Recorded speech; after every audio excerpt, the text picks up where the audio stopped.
And we're back with another episode. I'm really excited about this. We have my nutritionist, Tyler Minton, on. Thank you for coming on and talking with us. Um, Actually, it's so many people. I talk about you on our podcast all the time. Just like everyone wants to know, like, what do I eat and how you cut weight. For some reason, everyone's so interested in weight cuts. I don't know. I think it's one of those things that, like, behind the scene things that fans or just other fighters don't see because everyone keeps it kind of private. I think because most of the time we're, not as happy when we're cutting weight. But everyone always asks, and we talk about you a lot over the past year.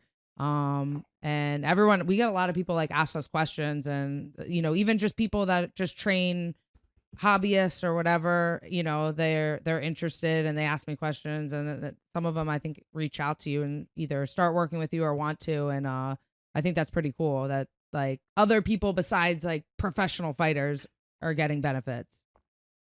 Yeah, I always my passion, like I love fighting. Like I absolutely love fighting, but I get this sounds weird and it's not disrespectful to fighters like you, but I almost get more enjoyment helping general population because the way I've said it, so with fighters and it's we're helping to get to it's an acute goal and we're helping to get there in a very short matter of time.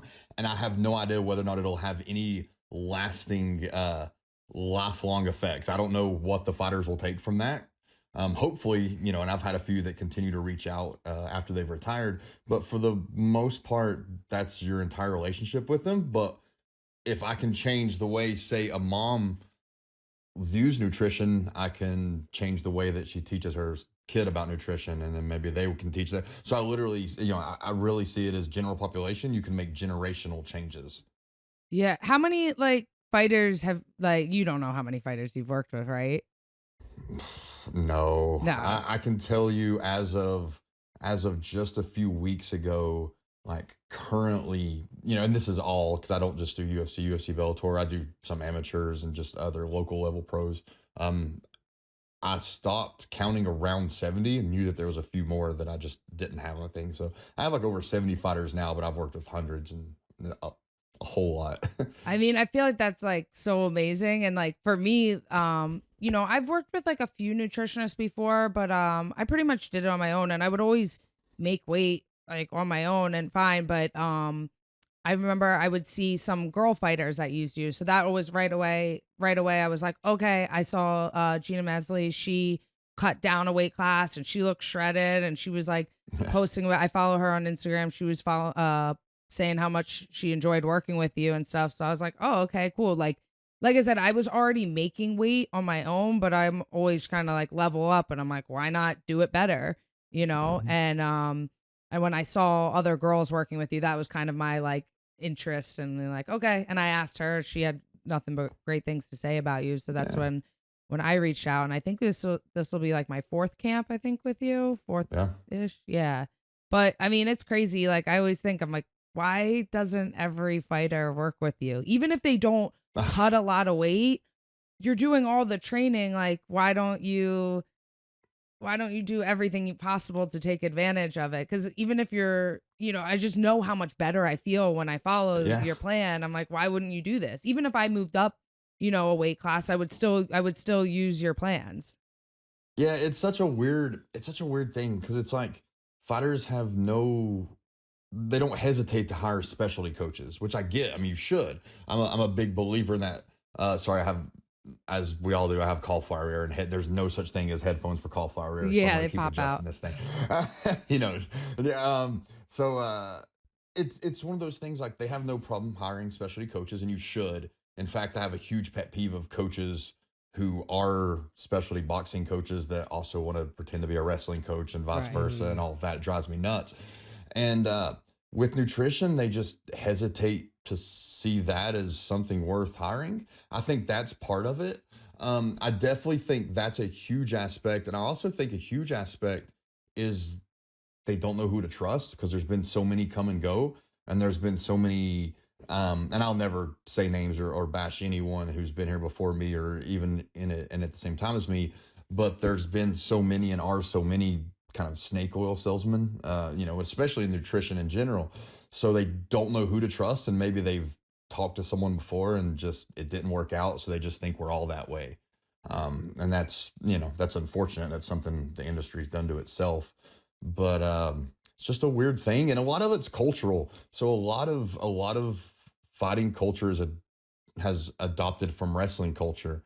And wrestling has still, for some reason, refused to adopt like scientific weight cut protocols. It's mind blowing. I've had fighters I've had fighters that I work with who coach wrestling teams or are close with wrestling teams, and they refuse to, like, they see what I'm doing with them and they refuse to adapt any of that to their wrestling kids, and it drives me crazy. I had a coach once, I won't say who it was, a UFC fighter, wanted to bring me out to actually do a seminar with a local wrestling team. And when I sent the slides and kind of what I would talk about, we got into a heated debate because my talk would potentially lead some of these high schoolers into looking at, actually it was middle school, at changing their weight classes. And they didn't want that, and I refused to take that portion out. Like, I was like, that's going to be the deal breaker, because I think it's important. They need to know that, the lowest you can make doesn't necessarily mean it's the lowest you should make, especially at this age in a sport that's not making you money. So yeah, I wrestled my whole life, and I always cut weight too. And I mean, I'm like almost 40 years old now, but back when I was wrestling, it was always, you never even talked about like the macronutrients of anything. It was just like, I would stand on the scale holding like a Subway sub and a Gatorade, and I'd be like, it weighs, 1.4. I could eat it and I'll still make weight. And that's everything. I'll be like, or the night before I would eat something, stand on the scale holding it, like it weighs 2 pounds. I'm going to float a pound and a half. I'll work out, lose it in the morning. But then I always wonder, like, because the way you guys do it now, it's like a science project. Like she's weighing grams of rice every meal, it's like a science project. But I always wonder how you could tailor that for wrestling, where you have to make weight twice a week. You have to move up a weight class, I think. Yeah, it is tricky. And there are some wrestlers, especially the younger ones, I don't want it to be that detailed. I don't want, I don't have everyone following the same type thing. So some people, I think they're fine with the weighing and measuring, especially if you're on the top end of a weight class, to where it's like we have to have these details. But especially with wrestlers and young wrestlers, the ones that I do work with, and I do work with some, and I work with some like jiu-jitsu competitors, but a lot of these wrestlers, I don't even do that. It's more of like a portion control. And I have some sheets and things I've made to kind of show them portions of each macronutrient, some to have higher of and some to have lower of, and how to do that just based off of, okay, I have a 9-inch plate. 1/4 of my plate should be protein. A half of my plate should be fruits and vegetables, and the other 1/4 should be a starchy carb. And these are the options for starchy carbs. Because with with kids, too much detail, they're just not going to do it. Right. And I don't want to develop that as something they feel like they need to do after wrestling is over if they don't continue to wrestle or go to fight. So, but the ones that do it, they do great, and they can't understand the difference because they're finally eating a lot more food. But right, it's wrestling is the science is the it's not, well, and I was a wrestler, so it's like wrestling is the bro science of water loss, but there's no actual nutrition in it. I remember the only thing worse is boxing. Boxing wears the plastics for like 6 weeks out. Boxing is worse than wrestling. I go to like I used to spar at like Gleason's, where it's like one of the best boxing gyms out in New York City, and like they're always like, oh, you got to put the plastics on, you got to beat the water. I'm like, but your fight's in 9 a month weeks. and a half. Like, you got to beat the water. I'm like, what does that mean? Like, why is no one saying? And someone will just say something, and they say that for years, and that's what it is. Yeah, I just worked with 2 boxers. If they'll be listening to this, and I won't say their names, but they know who they are. And it was a constant battle with them, to the point we were just joking about it. I'm like, guys, like, what are you like?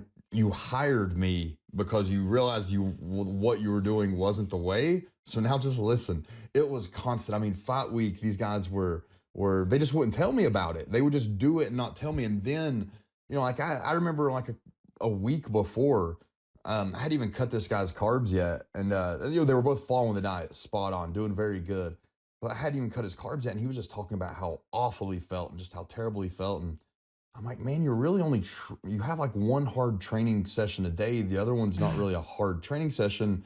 You're eating like 260 grams of carbs a day right now. Like your sodium's like I'm like, are you just not sleeping good? He's like, well, like I started doing a 5K every day in addition to I'm like, why are you doing a 5? Like, yeah.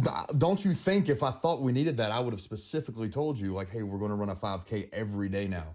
I'm like, number one, you're a boxer. You're not a runner. Like, what is that? And sure enough, his coach had told him, and it's such a weird thing. And I had a boxer once a while back, and they said the same thing. Beat the water. That must be a thing. You got to beat the water. I'm like, what kind of water are you drinking, bro? Like that's sticking around for 6 weeks. I had a boxing trainer once tell me you have to run in the mornings because in the mornings the trees release oxygen. And the oxygen, you need to run then because then you absorb that oxygen. Dead serious. He's dead serious. He's in the morning. Oh, yeah. This is like before social media. So you're probably like, maybe he knows. I don't know. Like, man, this sounds weird, but all right. Yeah. The trees. So this is why people don't hire nutritionists. Because there's actually nutritionists saying some of this weird stuff at times too. You wouldn't believe the stuff that I get from people that they've worked with someone that was, so they did like a weekend certification or something. They come out saying some really weird stuff. What is your certification? It's just, do you have a degree in nutrition? So I'm in school. Like and I'm still in school. Like certifications, honestly, none of them really matter. I have some, but none of those matter. But I'm still in school. I'm almost done with my master's degree. I have 2 bachelor's degrees in nutrition. I'm almost done with my master's, and then I'm going to go finish on and get my PhD in nutrition science because I just love it. Because nutrition keeps evolving too, right? Like. When I was a kid, I mean, think of like the old food pyramid, like the 6 to 11 servings of bread and grains, and like, the 6 to 11 servings of that was on the base. You remember that? I remember that specific number. Oh yeah.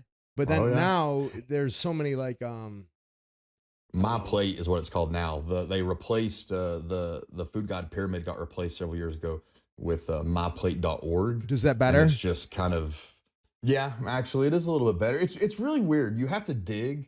But the government, it's really odd. So I'm constantly in these conversations with people too. The government actually has some really good quality, shockingly, like quality, good information on nutrition out there. You just have to search for it. And the part of me at one point was very much on this will go into a whole nother fun tangent, but part of me at one point was on this whole like the government just they want everybody unhealthy. They want to they're not even trying to and I get it to an extent. Like they're like they don't even want people to know nutrition. They're trying to hide this information. They're giving out poor nutrition information.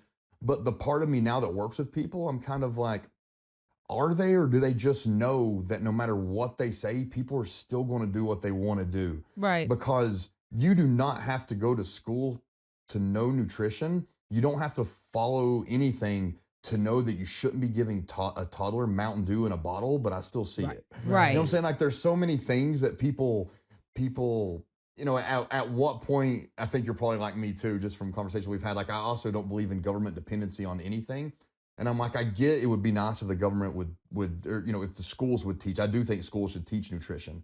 But at the same time, it's kind of like, but at the same time, they're going to go home and their parents are going to give them, whatever they want. Like it's not, so it becomes a whole difficult thing. I could go on a whole hours and hours talking about nutrition and, public health and community nutrition and where that stands. But look at there's it good like information out there. But. Yeah. Like, look, like you work with like top fighters in the sports, and even them, like they know what to do.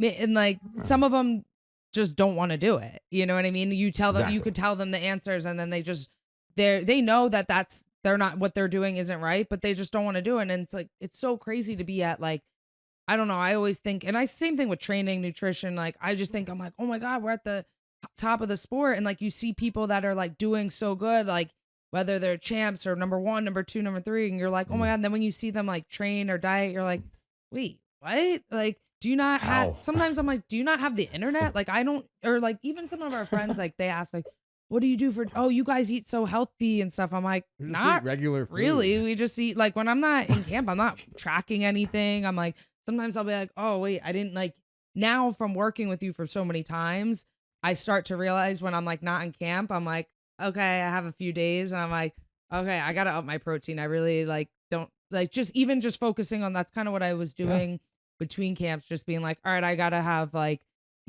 at least like 120 grams of protein a day. And if You do that out of camp too, and if though. you do that, then Yeah.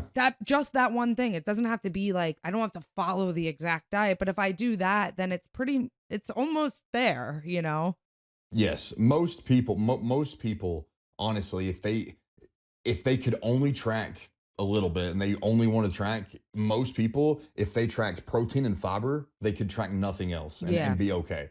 Like if there's two things people should track, and even there, we're going on why people don't trust nutrition, because then you have groups of people telling you fiber is bad for you now, and fruits and vegetables, and experts. That's what I wanted. Carnivore I MD. wanted to get into that because the thing that I really like about your approach, and I followed pretty much the same stuff that she does through you, but I love the simplicity of it, and it's just not extreme on anything. It's like eating like a balanced whole food diet. That it seems that's the easiest way to describe it.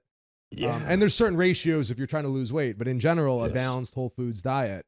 And I wanted to ask you, because there's so many things with that I think negatively affect people trying to get good information about nutrition, because it's like there's the vegan community, then there's the carnivore community, then there's the what is it, animal-based community. There's all different extreme diets. What do you think about those communities?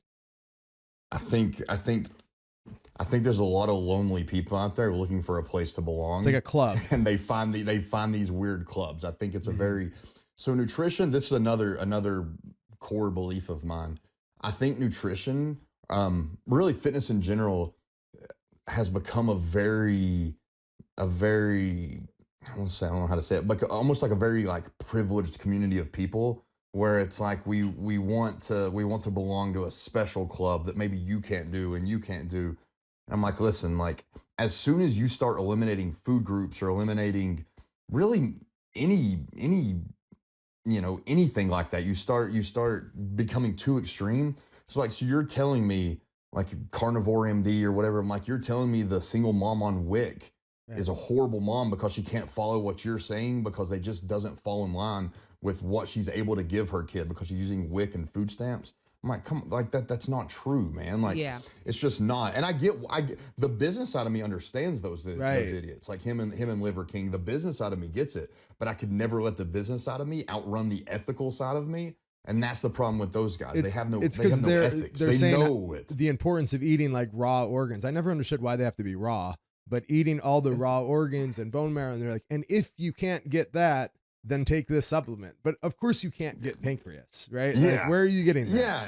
So then it's like such man. a catch-all. It'll be like, it's better to get the real thing, but if you can't get the real thing, take this. And it's such like a cheap and I just trick. happen to be selling that thing. So it's such a good, like the Liver King, the reason they promote the raw and all this, honestly, is because you keep scrolling on Instagram if you see a picture of someone eating a steak. Right. But you see someone eating this raw piece of liver, like you stop and you look, and that's really all they're trying to get.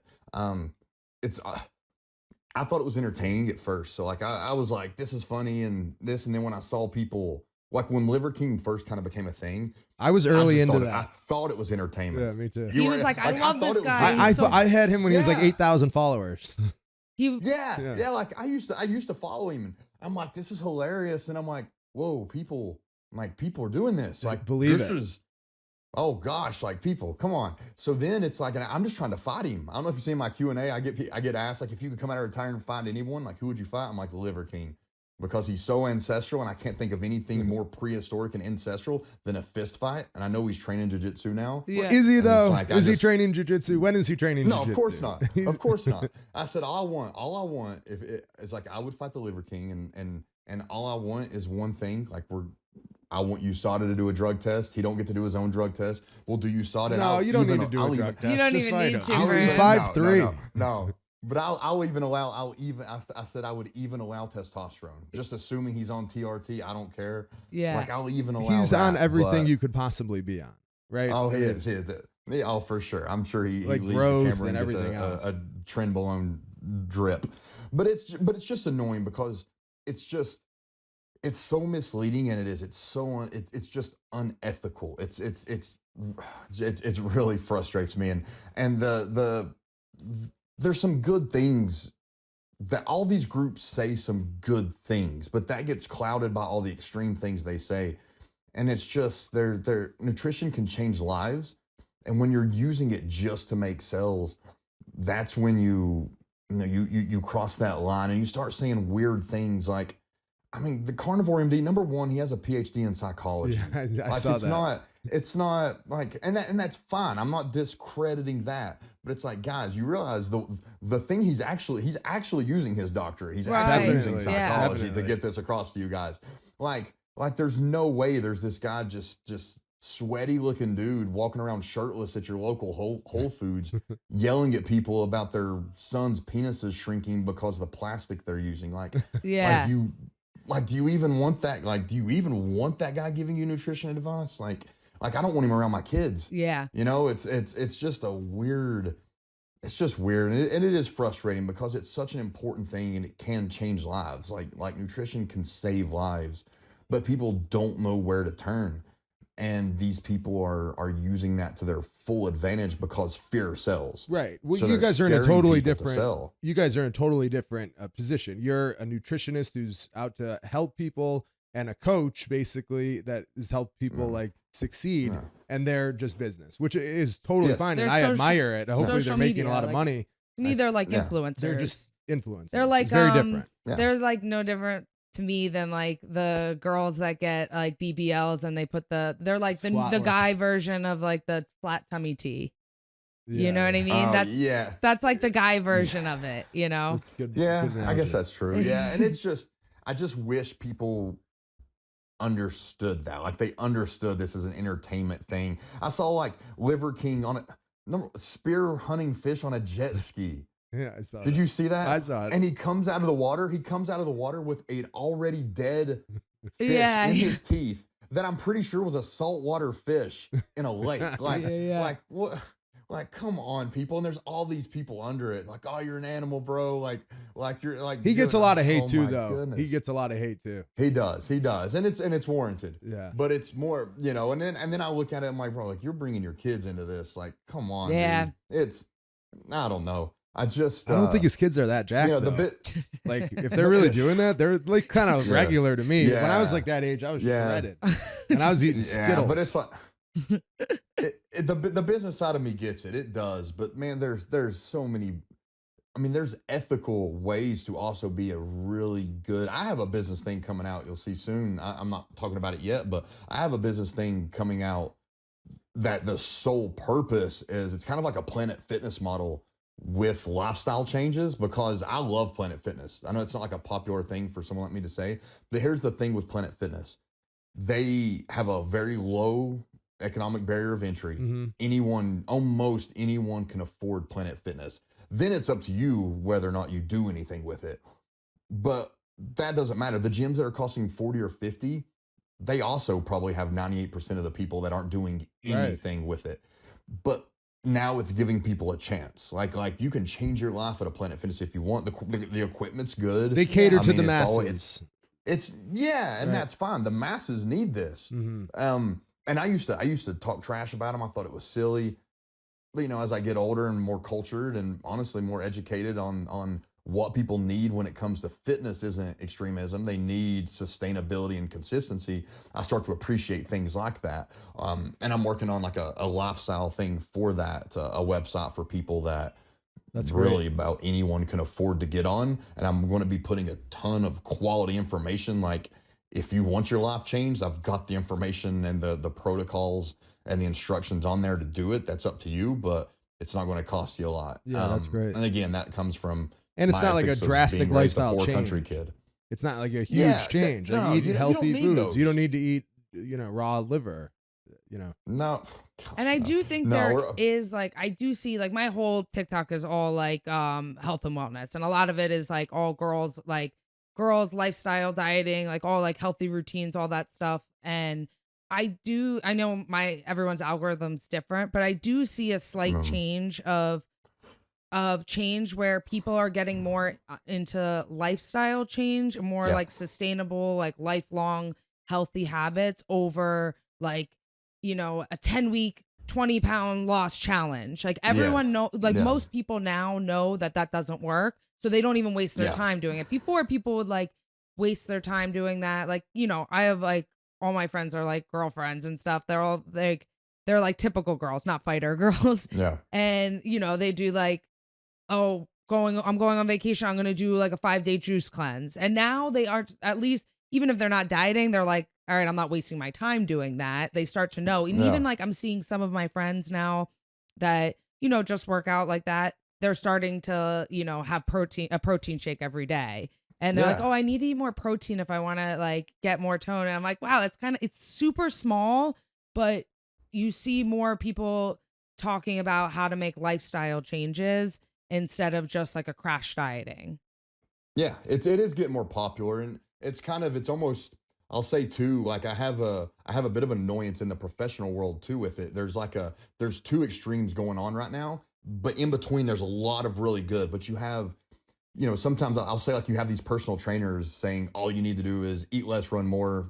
Like, well, no, bro, why don't you teach me how to do that? But then you have registered dietitians and other medical professionals who are almost the opposite extreme. It's like, listen, you can do whatever you want as long as you're happy with the body you have. I'm like, well, now let's find the balance between Right. there. Like, let's not just excuse That's a really really bad scary nutrition thing. habits.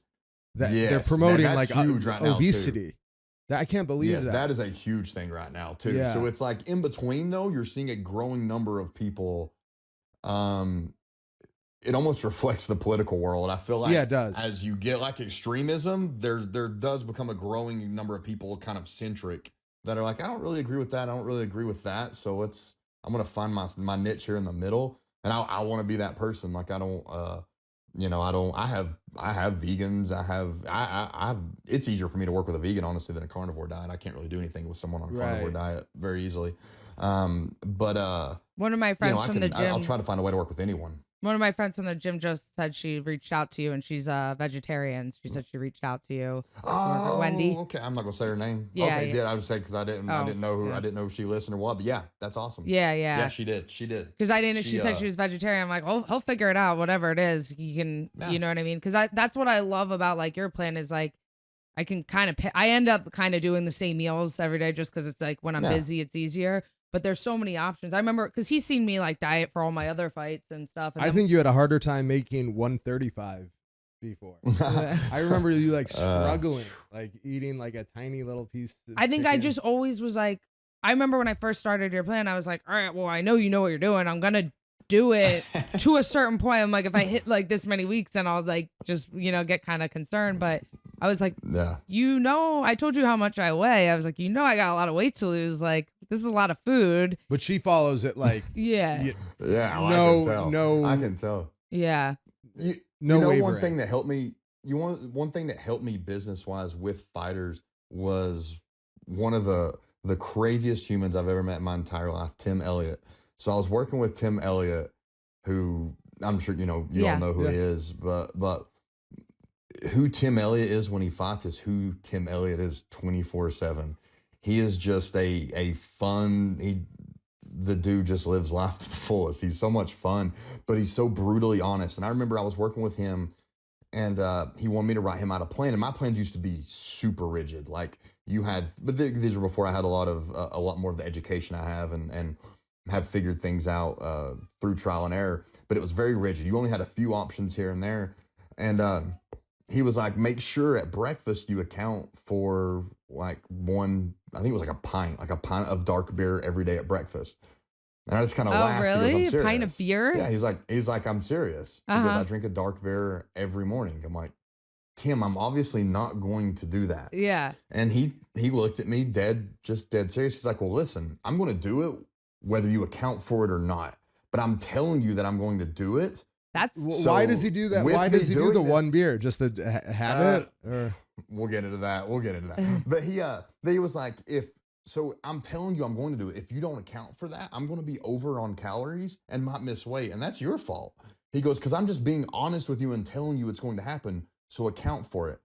And I'm like, he's serious. So I'm like, all right, I'm going to do it. And then I kind of got to thinking about it. I'm like, man, you know how many of these fighters are doing things out because my plan is so rigid? You know how many of them are, I know they're cheating because the numbers aren't adding up. But because I've made it so rigid, I've almost influenced that with them. Even though he wasn't cheating, it was just something he was doing no matter what. Right. And non-negotiable. Like, kind of cool. Like, that's kind of cool. And it was for I think it was for the heart benefits or something. Not wow, something that's wild. That's funny. Not he don't do it anymore. He doesn't do that anymore. But honestly, it made me think, and it really helped. And then another big thing was when I first started working with DC. DC had trouble making weight. You know, he had the Tailgate thing that he just finally admitted that he might have actually done that. Well, in DC I wrestled with DC, and when the 2008 Olympics, he made the team at 211 and a half pounds. And at the Olympics, he had to pull out because of a bad weight cut.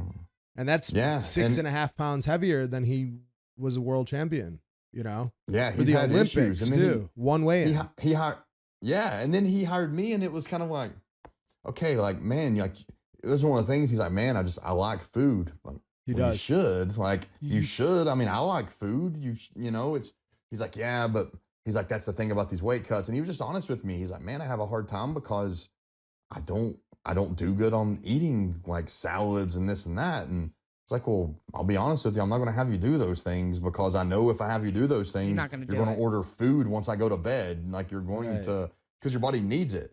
So like, that was, you know, I try to meet the athlete where they are and where they are and work with them. That's why on my plan, you could eat nothing. You could be vegetarian on the plan. You could be pescatarian. You could eat the cleanest meals that anyone would like.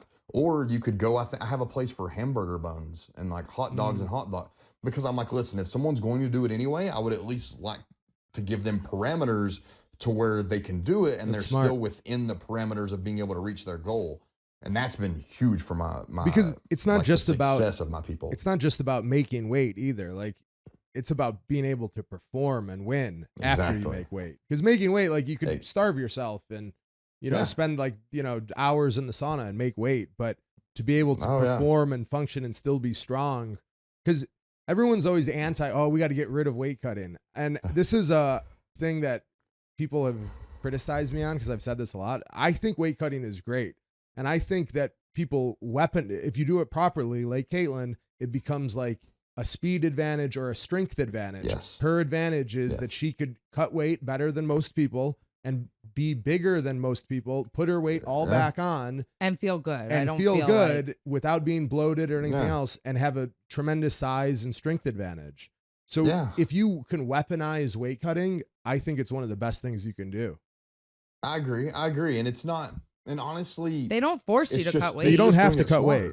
No, you don't. That's the difference. That's what people don't understand. I'm like, listen, it's everyone's option. But honestly, if there was no weight cutting, some of these guys would be worse off health-wise. Of course they would. And Kelvin's one of my guys, and I love Kelvin. I work with Kelvin.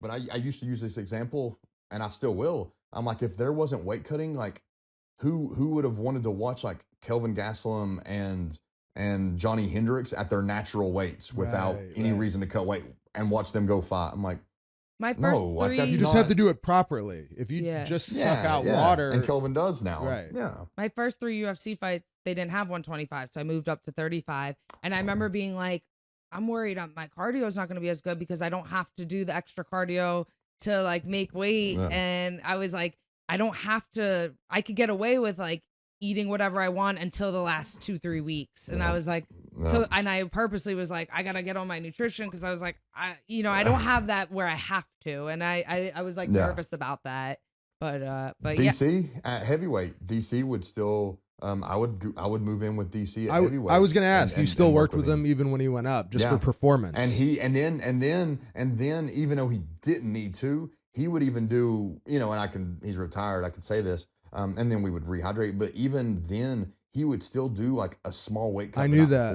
I've heard that because he's like, I can't perform without doing a weight cut. Like the routine of it. Mentally, he wanted that. That being said, we rehydrate like we rehydrate and it's fine. But it's like it's just become part of the thing. And again, the people saying that, it's I get it. I'm not trying to be insensitive, but at the same time, it's like most of the people that are anti-weight cutting, we need to stop weight cutting. We need to stop stupid weight cutting. And we now have the science and the practitioners out there that can combat that. Like, we can help with stupid weight cutting, but weight cutting itself isn't ruining the sport. It's not doing any of that. And you usually got these people that I want to be like, listen, homie, you would do well with a weight cut. Of like course. the fans watching, I'm like, you should do a weight cut actually. Like, instead of sitting there talking about this, it's just such a, it's I don't know. People have to have something to talk about. Again, I'm all for weight cutting. I'm not for big weight cuts. I don't like big weight cuts. I don't like weight cuts that are done improperly. But the fact is, you're always going to have them. My first fight ever as an amateur, I cut from 200 to 170 in a week with same day weigh-ins. They had same day weigh-ins because they were supposed to keep people from cutting weight. I still did it, and I did it horrible. I had no idea what I was doing. It was awful. I won the fight in 9 seconds, and when the referee raised my hand, my knees buckled because I was so weak. Wow, that's that was wild. stupid, but it's just going to happen. Something I wanted to ask you about was because I see you post a lot about your kids, and like, what's kind of your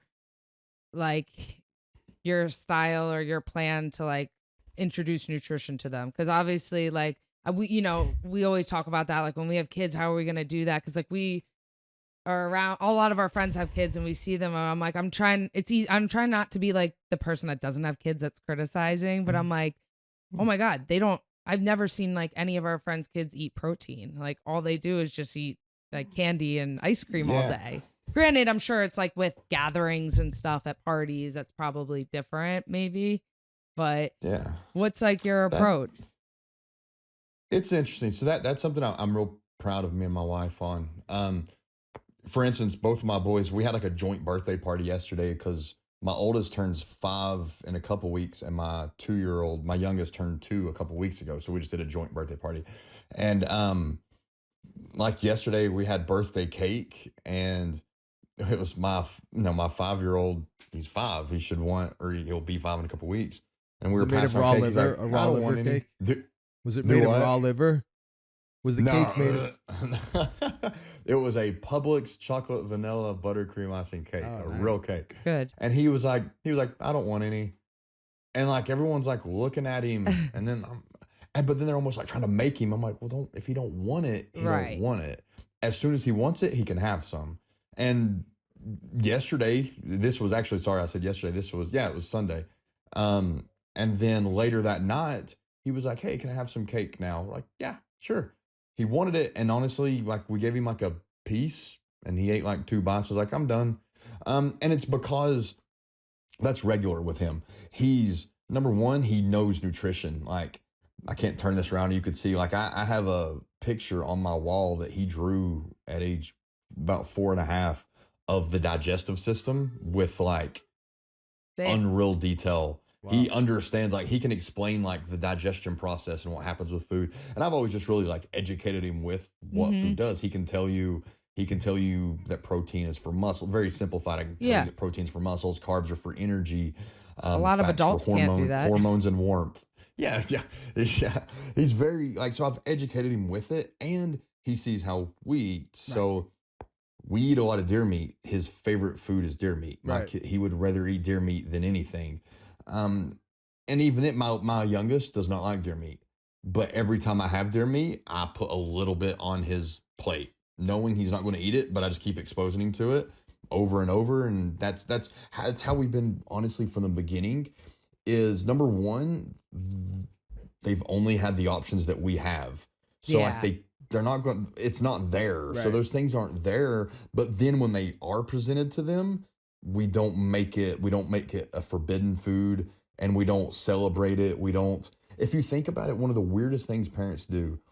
So we have the foods that, you can't have this all the time. You can't have cake and candy all the time. Everyone does that. You can't have that all the time. That's a treat. So we teach them immediately that it's not something good enough to have at all times. It's just a treat. But so it's kind of like a bad food, but then we reward them for good behavior with that food. So it's like, if you go use the potty, I'm going to give you this candy that I said is not good to eat all the time. It's like, what? That that's strange, you know. Yeah. And it starts to really build those social constructs.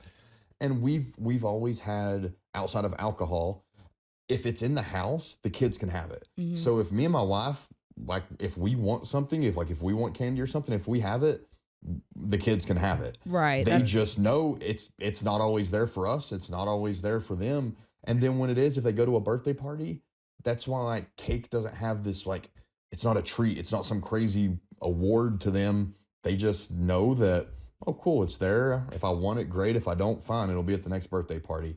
And we've just been real strict with that. So and kids go through phases, and you just have to be willing to adapt with that. My youngest, his favorite food, like, at first, my youngest was meats. Like, he loved meat, all forms of meat. He just absolutely loved it. And here for the last few months, he's not really been into it, but we still get it. His favorite thing is corn on the cob and blueberries. He loves both those things. So we almost always give him one of those because it's something, it's healthy, and it's giving good micronutrients, and we know he's going to eat it.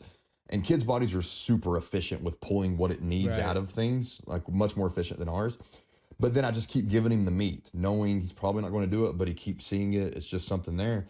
And we did it today, and sure, he just grabbed a piece of chicken and put it in his mouth and just wanted more. Yeah. And kept eating more and more of it. And he's not wanted meat in months, but we just kept introducing it as a small thing. That's one thing. And another big thing parents do is they overload. They think their kids need more food than they do. Kids can auto-regulate calories. This is a well-documented study things. Kids can innately adjust to the calories they need for survival. Just like any animal, like we could, you know, like adults could when we were kids. So if a kid isn't hungry, you don't have to keep pushing them to eat, because then you're teaching them eat when you're not hungry. That's just like eat Kyle to grew eat. up with that, probably with an Italian mom. Just always eat. No, Lots of pasta. I'm a Southern mom. Yeah. I had a Southern mom, and we weren't very well off, but we were always taught that we're better off than other people because we have food. So if it's on your plate, eat it all. Yeah. And we're not like that. And it's not true.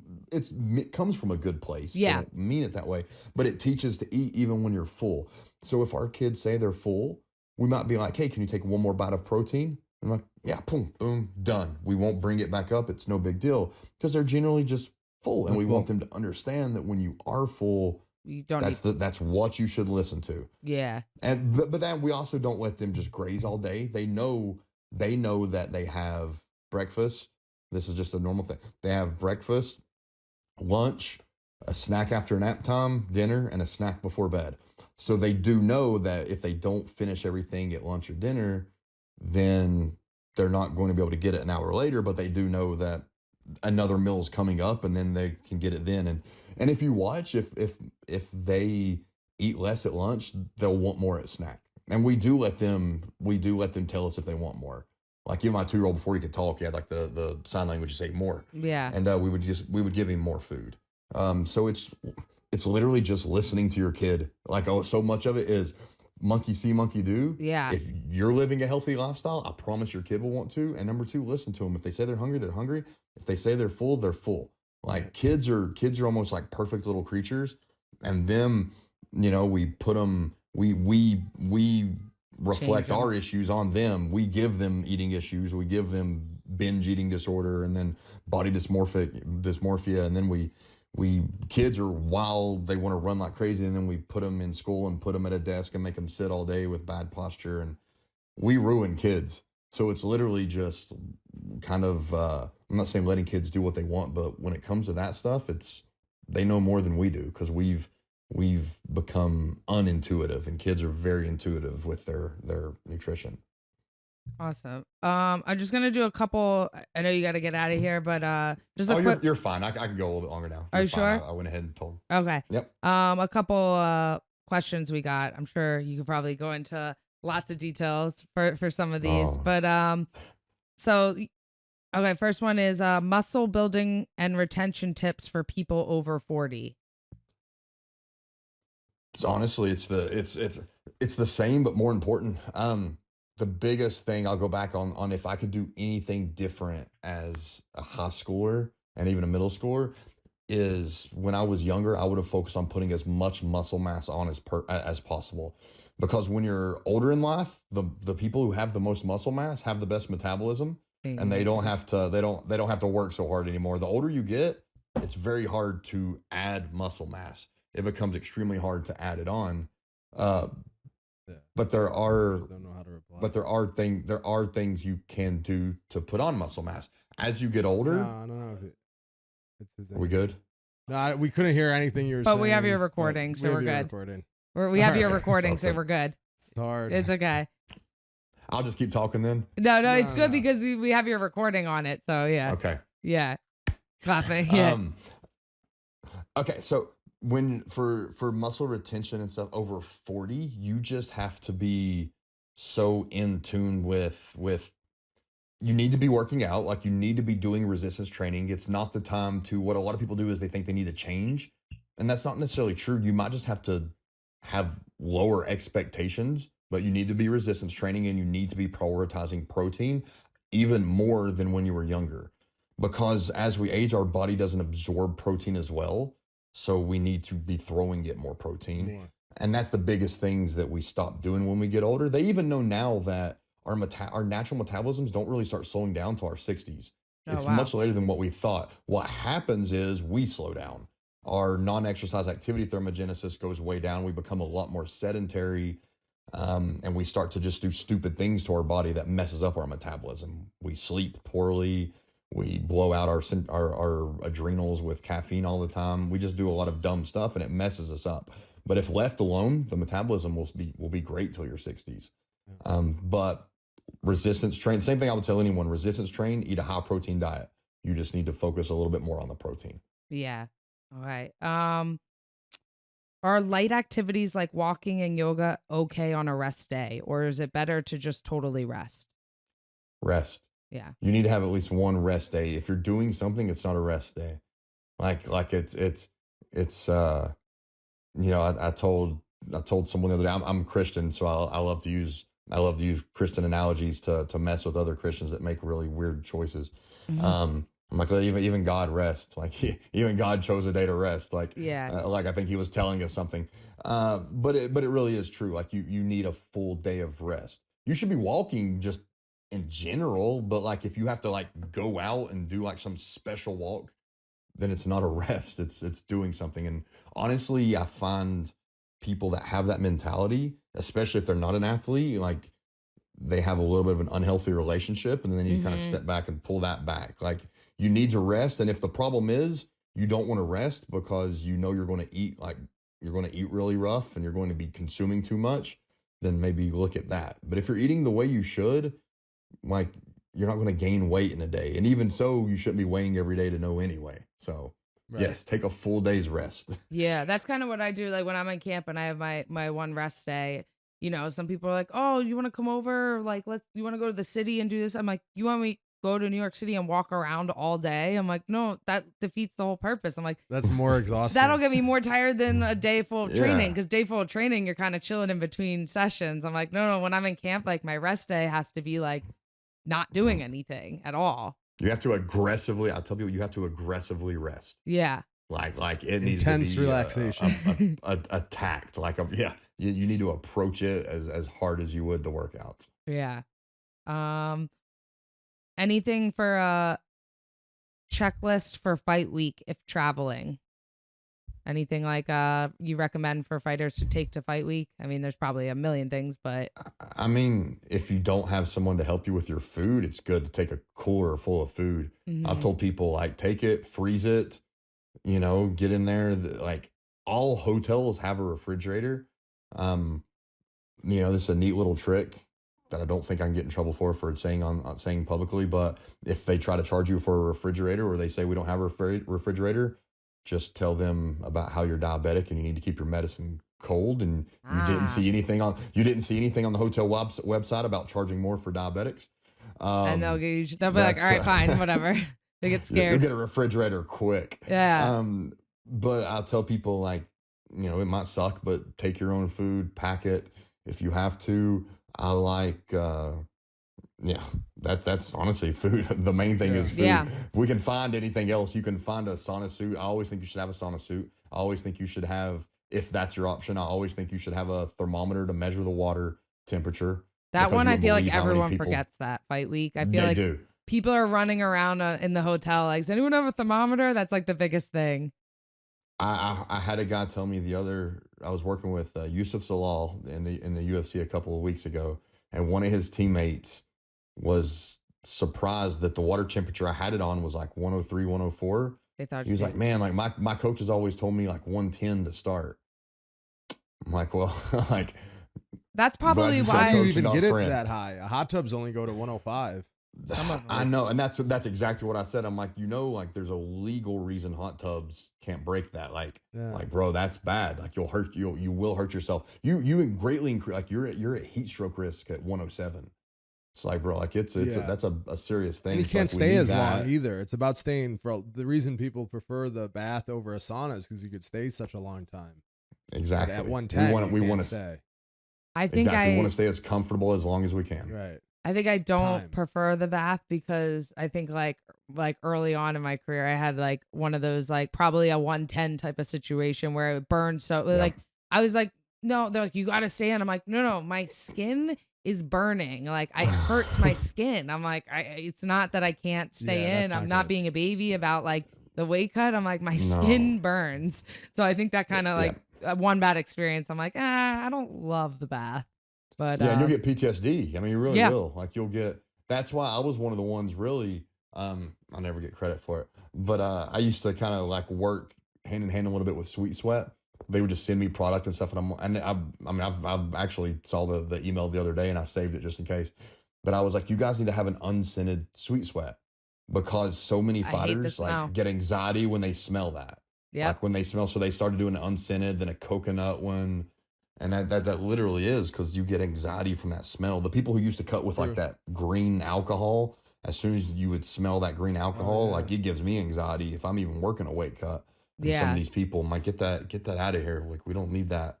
I don't even know what that was supposed to have done. But definitely prepare for everything. There's no reason not to prepare for if you have to work the weight off, if you have a bathtub or you have a sauna, take something for everything. Take your food and take your rehydration things, and I can tell someone one-on-one what to do for rehydration, but you need those three things. You need to be prepared to cut weight no matter how you got to cut it. You need to be prepared to eat, and you need to be prepared to rehydrate. Okay. Awesome. What's the best meal prep that you think is quick, nutritious, and easy on the wallet? So like go-to meal. I feel like you kind of posted this today, actually. Oh yeah, I did like a hamburger bowl today. I don't know, it's very, again, that goes where like eating healthy is not that expensive. I feel I like always think two it's things. cheaper. everyone It always is, but complains about that. I think it's just an excuse because I'm like, it's way cheaper than going to Part like of it. Chipotle every day for lunch. Yes. So what happens is it's more expensive when people add new healthy groceries on top of what they were buying to begin with. And that's what happens. Right. They're still doing that stuff where it's like, like we have a mom and dad and kids, and the mom decides she wants to start eating healthy. Her groceries on top of the groceries for her dad That's and her kids 100% is really what it expensive. is. But it's like once you just change it over, it's much cheaper. I just made like a really healthy version. I'll end up posting it, but I made like a really clean version of like I did like a buffalo chicken mac and cheese today. Mhm. I made like for like $35. I made five meals out of it, and still had enough left over to like make a couple, like make more down the road when I want to. It was like Right. $35. I have 5 lunches. Yeah. It's like it's really not that expensive. It's No. just I also don't go to Starbucks. I also don't. My whole family eats the same things, so it's a lot cheaper. I hear some of my friends and stuff what their grocery bills are. It blows my mind. I Yeah. would lose my mind paying that much money for groceries, not a day. But a lot of people too, they don't know. They think they have to have grass fed. That you don't. If you Mhm. can't do it, you don't. Like it's fine. In fact, they're even starting to show. Rob Wolf was a big mentor of mine in nutrition. He wrote the Paleo Solution. He mentored me all through college, and he was very strong. It needs to be grass fed, and he's dialing back on that lately because from a sustainability standpoint of sustainable meat and long term preventing the powers that be from trying to push a plant-based diet on all of us, we need to find ways to make meat eating more sustainable. And like grass fed isn't the most sustainable method of meat. But anyway, You so you think don't have that to buy could be? grass fed. You think that's going to become a thing, like forcing I us to don't be know if plant it's based? How far are we from that? Well, New York City public schools this year are implementing their school lunches, which obviously you don't have to eat it, but every Friday is plant based. One day a yeah, week is plant based. it's weird. And again, I think a lot of that to kind of go into the political, I see this is the way I think with politics, I can almost find an issue in every direction. Depending on who's the president, I'll find more in one direction than the other easily. But it's like our current system is horrible. Our school lunches are absolutely terrible. The only the only time I've seen an administrative like someone at the presidential level actually try to impact school nutrition was Michelle Obama, Yeah. and she was hated for it. Yeah. And her ideas were great. The problem is it was left to the interpretation of the states and the schools, and naturally they're going to go the cheapest, most efficient route ever, and they don't know, they're for veggies they're using creamed corn and stuff like they're Right. but her ideas were great. In fact, the UK adopted a lot of those ideas and have had insane success with it. They're seeing like in improved grades, like better behavior, like Yeah, they've I done bet. studies on these things. So it's like it's silly. I don't like having a full day of that. Number one, to me, that just shows that this is a better way of eating than the other. But I also think something needs to change. I just don't think it needs to be in the direction of a specific food pattern, because it's like, what are we going to start doing? Like Monday carnivore only day, Friday plant based day. Like you can't. That's silly Yeah. to me. But something needs to change. In fact, I went on a rant to my wife today. She gets all my rants. I'm in a course right now. It's an advanced community nutrition course at the grad level, and I'm just mad at like everyone in the. I hope they listen. I might even share this on the group forum in the class. We have to do a thing based off of, it's called a sin tax. Like you tax things, and there's a soda. Some states are doing a sin tax for sodas, and the teacher wants us to formulate our opinion. And naturally, I'm the last person. I've not made my post yet. Everyone else in the class has posted theirs because I'm always like the last to do it. And everyone just loves this because they're like, well, yes, if we tax these soft drinks, it's going to help people drink less and this. And I'm about to go in and just rain down on them. And like, that's such a privileged standpoint to begin with. So number one, like the fact that we're calling it a sin tax is inherently just Yeah. stupid. Like it's a sin. It's a sin that you're drinking soft drinks. Is it the best thing? No, it's not. But food doesn't have a morality. And again, someone who I mean, I do not think kids should be drinking soft drinks. I Right. think fully loaded soft drinks are horrible for you. I think diet drinks are fine in moderation, but regular ones I don't think people should be pounding. But at the same time, do you know how many kids may show up to school and honestly, maybe that soft drink is the entire load. Like that might be 50% of the calories that kid got that day. Right. So I'm like, I'm not saying that's good, but I'm saying like charging people more for that choice is just like, that's not a government I want to get behind. Like, I don't want to get behind that. We're going to tax people more because they like to drink this thing. And that'll also go into diet drinks, which if the whole argument is to lower obesity, diet drinks aren't causing obesity anyway. I would rather see education, nutritional education in schools, and I would rather see schools not providing things like that. So a lot of schools no longer provide soft drinks, but the sub in there is like, well, we will lose funding if we sell Coke and Mountain Dew and Pepsi in our school, but instead we can have sports drinks and juices. Which is the same So thing. it's like now instead of having this 30 grams of sugar in a soft drink, you can have this 40 or whatever grams of sugar plus a bunch of salt in this Gatorade for you to go sit at class all day. Right. So it's just silly. Like these schools they're not trying to help anyone. So silly. I just think it's stupid. You cannot begin to tax people because of their dietary choice. Well, because then it just becomes then like, wow, oh, well, what if they're like, oh, we're going to tax meat? because you should eat plant-based. Yeah. Oh, you should like, Exactly. then Yeah, of course. it's unlimited. Like Yeah, you everyone just- should That's be a able to eat slippery whatever you slope. want. If you want to eat unhealthy, that- eat unhealthy. That's on you. Yeah. Like I think I think if you're feeding your kid unhealthy, like you need to think again. But I think there is a lack of education on it. I do think there is. I always especially in lower question that, socioeconomics. to be honest, because everyone knows like an apple is Yes. better than an Oreo, right? Like The basics are no. the They basics, really everyone are. knows that. Nobody thinks like everyone knows McDonald's isn't as good as grilled chicken, right? Like Yes. Well, so here's my thing. So if schools want to, or if people want to make a difference on this, instead of taxing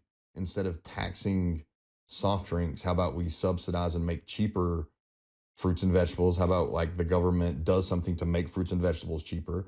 How about we do things to like we offer like an actual at the children's level nutrition class? So I had a school bring me in once years ago to do a seminar for kids. I think it was like 3rd grade and 4th grade, a nutrition seminar for kids. And I sent a thing to their parents, asking things like any allergies, any of this. Would your kid rather have this or this? So I chose like, would your kid rather have fresh fruit or Pop-Tarts? Would your kid rather have, like I was just doing, would your kids rather have a peanut butter sandwich or, I don't remember the other thing I did, a peanut butter sandwich or, it was a McDonald's Happy Meal. It was a cheeseburger. And all the parents were, my kid would rather have Pop-Tarts than fruit. My kids would rather have this and this. Would your kid rather have all these different things I did? Well, then I taught this nutrition seminar and and this is back, they wouldn't even let someone in now. This is more than 10 years ago. yeah. So I went in, I gave this little seminar on kids and, I kiddied it up like protein makes you strong like Superman and this. And, then I just laid food out. I didn't say anything, but I had Happy Meal cheeseburgers. I had single cheeseburgers, but then I had peanut butter sandwiches in the shapes of dinosaurs. And then I had nicely arranged fresh fruit. And then I had Pop-Tarts left in the wrappers. And I left those out there. Not a single kid chose a cheeseburger. Not a single kid chose a Pop-Tart. Yeah. And then after the seminar, I sent the thing back to the parents and just told them like, hey, these are little things. Like I made this harder to access. I made this easier to access and I made this more appealing. And your kid chose this. They were livid. Like parents were livid at me for doing this. Why? And I had so many say things like, well, wait till you have kids. I'm like, well, I have Oh, kids. yeah, And yeah. Sure enough. Now you're like, all right, it's- I'm good. I'm going to go back and be like, this is what I did. Because it challenged them. Because Yeah. you're telling parents like, hey, like maybe if we make this healthy food more accessible, Yeah. it would be chosen more. And I think that's a thing schools need to do too. Like it needs to be a thing. Kids will choose better than we think they will. It's very, I made a post one time and I had women just moms, like very mad at me. I had some dads too, but I was like, hey, listen, like if you give your kid the choice between milk, Pepsi and water, or chocolate milk, Pepsi and water, don't act surprised when your kid doesn't choose water. Don't say I have a picky eater. I'm like, your kid, like you don't have a picky eater. Like if I don't know that one's healthier than the other and you're going to give me the choice, I'm going to choose chocolate milk or Coke over the water. If all I have to base those off of, if my full knowledge base is just on taste, I'm not choosing the water. But my kid chooses the water because he also doesn't he don't see chocolate milk. He doesn't see Coke and he knows what water does for him. Like he's been educated to know the healthiness of water. So it's parents were just kind of mad that I challenged the way that they were educating their kid, and parents don't like that. But that's what I would like to see. I would like to see, I don't even remember the original question. I went off on a tangent, but I would rather see better education. And instead of punishing for bad food, let's look at ways to make food, like better quality food, more readily available. For that, I don't remember what the actual statistic is too, but it's like the majority of the meat in America goes to other countries. Like we don't consume a lot of our own farmed meat. Oh, wow. It was actually something, I don't remember how far it got, and I don't want someone to get on this and get political, but it is something I do know Trump was trying to change that I really liked. He was trying to like bring more American meat stays in America. But one of the issues with that be it could make American meat more expensive. Right. And if people want change, but they're like, yeah, but you might have to pay a little bit more for it. Like everyone loves the local farmer when it's time to talk about support local, but when it comes time to pay a little bit more to support local, Right, no, they're no, out. So then let's look at ways to, as a government or taxpayer, like we can do things to make those things more affordable for everyone. That's what I would like to see. With you were saying about the choice, what people choose to eat, or one thing that I'm a big believer in is the idea, or I don't know how much science is behind it, of like training your taste buds. Like if you're used to eating healthy things, then I find that you crave healthy things. If you're used if you break your diet for like 2 days in a row, then I'm like, fuck, I need a snack. I need something to eat. Oh yeah. Like if you're in the pattern and your taste buds are used to eating like clean, healthy foods, that's definitely what you crave. That's how 100%. And that you see that with kids. That's a thing. That is the thing with kids. That's why you burn your taste buds. Again, if you are only used to eating Skittles, like an apple doesn't taste that sweet. But if you don't eat any carbs for a few days and you eat an apple, it's like it's a shot of sugar. Mm-hmm. Right? Yeah. Oh, exactly. That's a 100%. That is 100% scientific fact. There's hyper palatable food is an issue, and that is these companies hire experts to help them increase the hyper palatability. Right. There's a reason salty chips taste good. So soggy. If I had some soggy, stale, salty chips, they could taste the same, but you don't want them because they don't crunch. It's like, but crunch don't taste. Right. Well, that's the same as temperature too, right?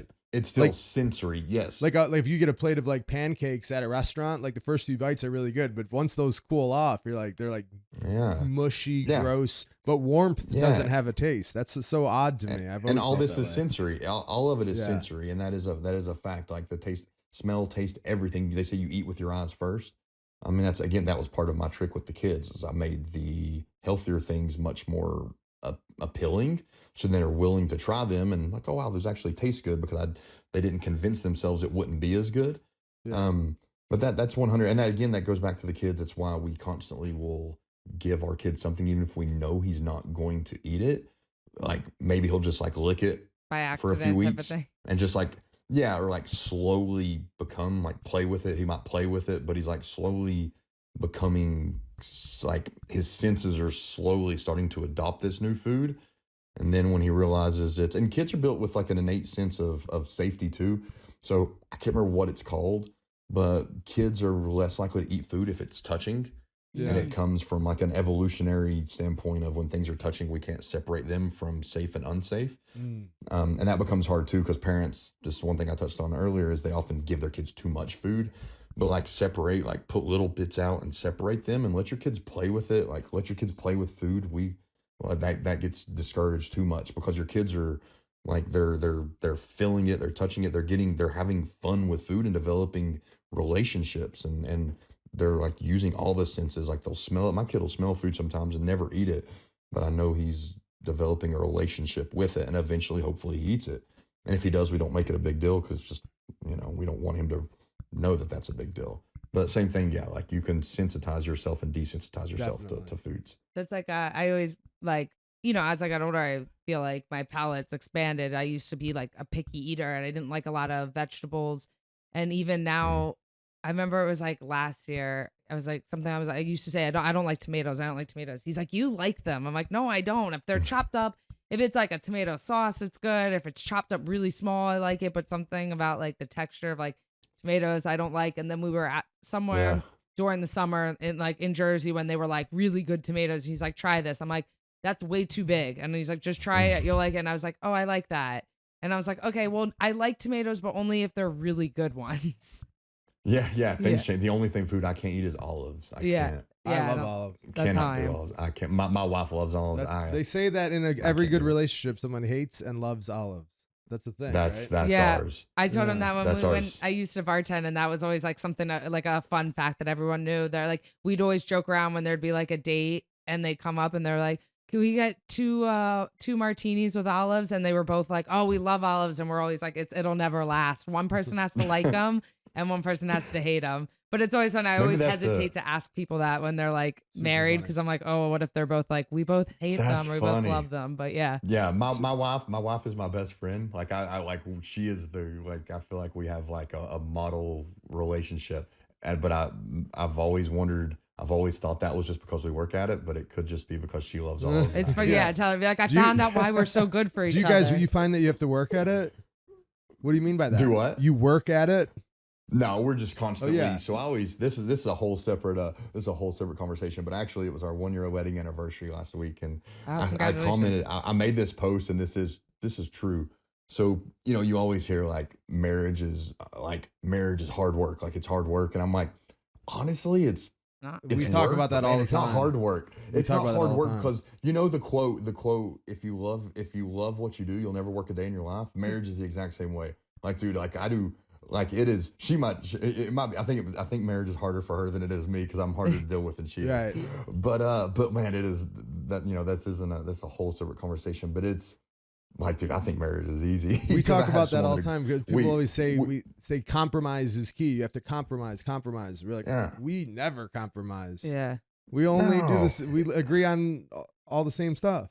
If Yeah, you have to yeah, constantly and the thing is- compromise, then it's like someone is losing all the time. Someone is unhappy all the time.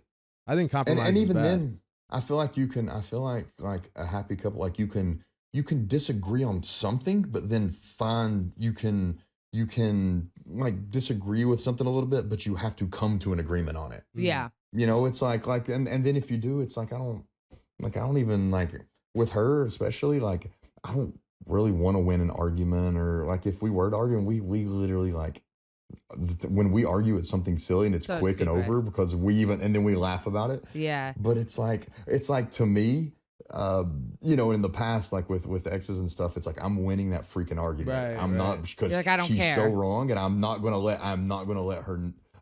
her win this. Right. But it's like my wife now, like even if we were to have an argument and like I knew that I was right and she was wrong, You just drop like I would be fine to just let her think she's right because it's not worth me being right is not worth letting her feel like she was wrong. it. Right. Yeah. Right. I'm That's like, good, just it's not, it don't matter. Like it really don't matter, and it's that's a whole separate conversation. Yeah. But I've actually told Kay, like you guys the way like I see your relationship online, you can tell when people are like it's real or it's Yeah. it's Right. like we have to make this look real. That's Like, Yeah. I think you guys would be a lot like us, and that's with parenting. When I talk about like how we've done good, I'm proud of how we've fed our kids. It's because we have taught. I was in the nutrition world; she wasn't. So like my principles of nutrition and stuff, like she learned them from me. She's a healthy person, so she knew a lot of the basics. But I mean, if she'll even like ask me like, "Hey, how do we handle this situation with the kids?" Like it's That's never. awesome. That's good. Yeah. I'm never working against her on it. Like we work together on Right. feeding our kids correctly. We eat the same way. We have the same values when it comes to nutrition. So therefore it makes it easy. And that's another conversation. I think, like you hear all these conversations about people like you shouldn't like different religions shouldn't marry. It don't mix. I'm like, I don't think a fit person and unfit person can ever of mix. course. I don't Yeah. like I could never do it. I could Of never course.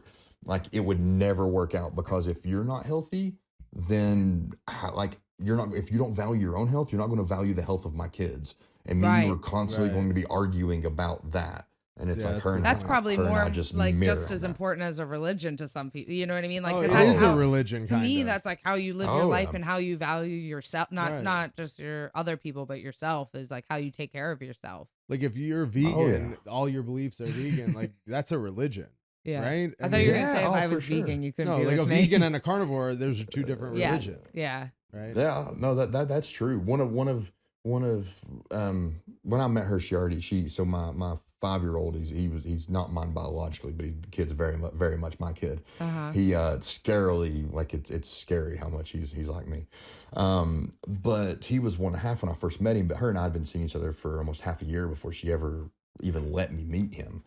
She was very particular about that.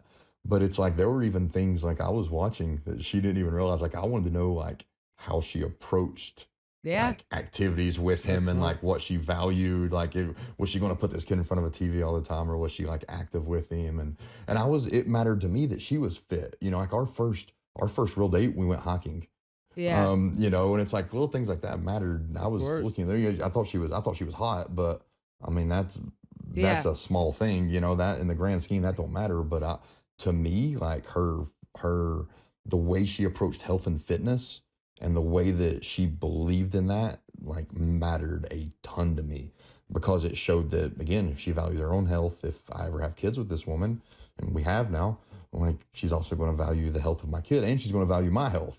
Of course, If she starts to, if I start to become unhealthy, which she knows isn't going to happen, she actually is the one that has to tell me sometimes to slow down. Like, she would know that something was wrong and come to me, because I promise you, if I go a week without working out, like, she's going to come up to me and find out what I'm going through. Right. Because she knows something's up.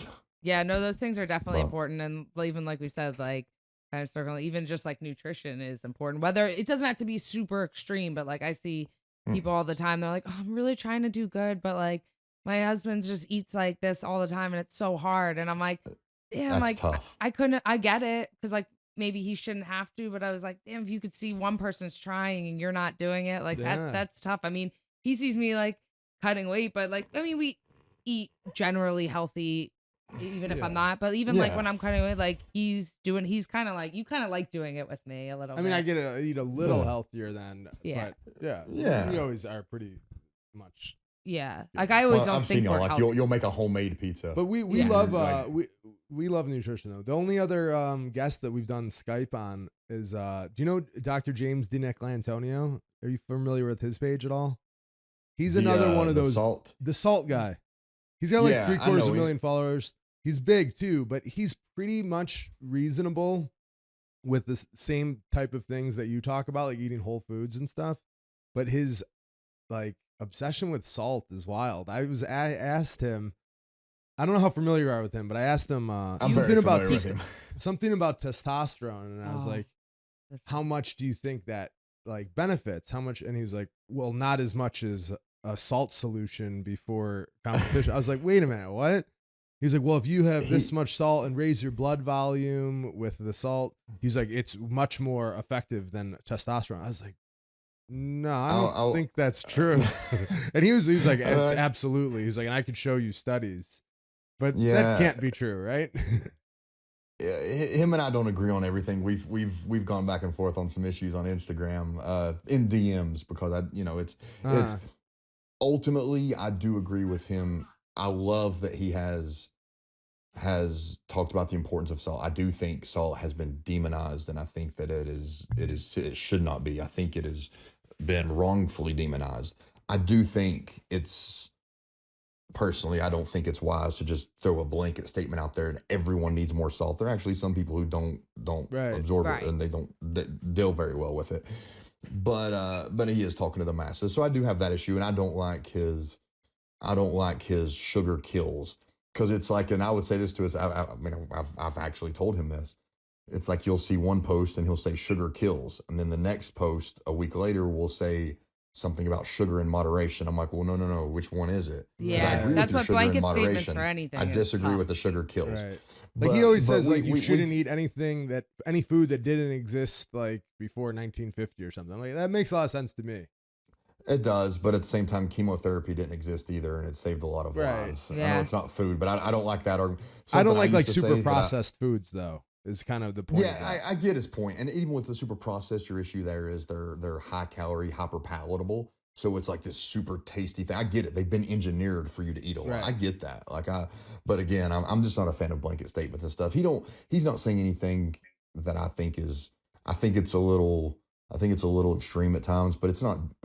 I'm a believer in the do no harm, and I don't think he's doing any harm. Like even if we disagree, and I'm sure if he watches it, it's fine. Like we're not going to agree on everything. Mike Dolce, I consider Dolce a friend, and like we're friends, and we don't have the exact same beliefs on everything. He kind of was like the pioneer of your position. Oh, right? I wouldn't be doing this if it wasn't for in this office right now. Who's the other guy? George. Yeah, I was gonna say. Yeah. In this office, I could probably find 3 magazines probably that have something with. I have magazines from him that have something with Dolce in it that I bought the magazine because it was Mike Dolce, and Mike's become a friend of mine. But we don't agree on everything. But he's not saying anything harmful.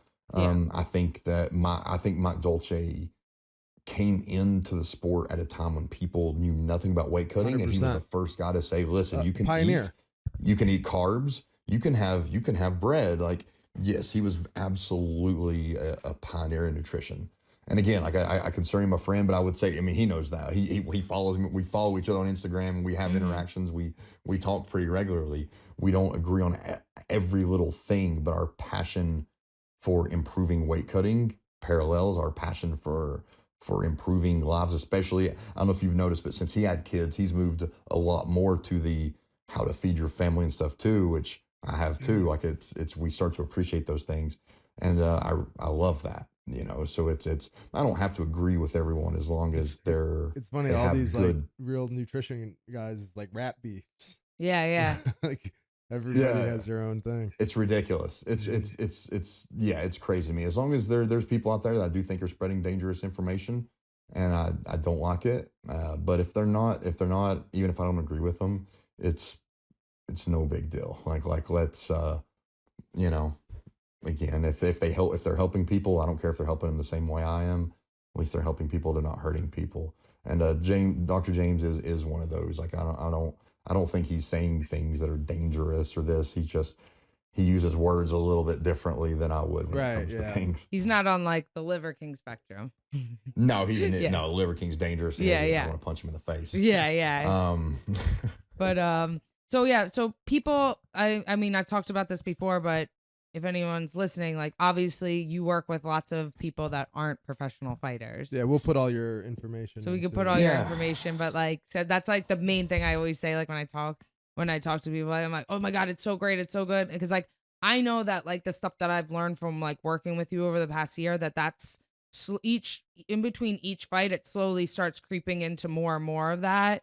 And then, and I'm like, okay, because I would always say before, I'm like, man, I feel like I'm going to get fat after I'm done fighting because it's like so extreme. And I was always like, I can get in good shape, but I have to like know I'm making weight and it has to be super extreme. And now I'm like, okay, I can see the benefits. I almost like when I'm in camp because I like how good I feel when I'm following this plan. Your skin looks better. Yeah, like everything. It's just, I just feel good. All that water. I have so much energy. And like, so that's why I just love it so much. And that's why like I always tell people about you. And like I say, I'm like, and he works with people that you don't have to be a professional fighter to work with them. Like the stuff that you show is like basic that and I think you just learn it from doing it with you. Like even, I feel like I kind of have a grasp on it.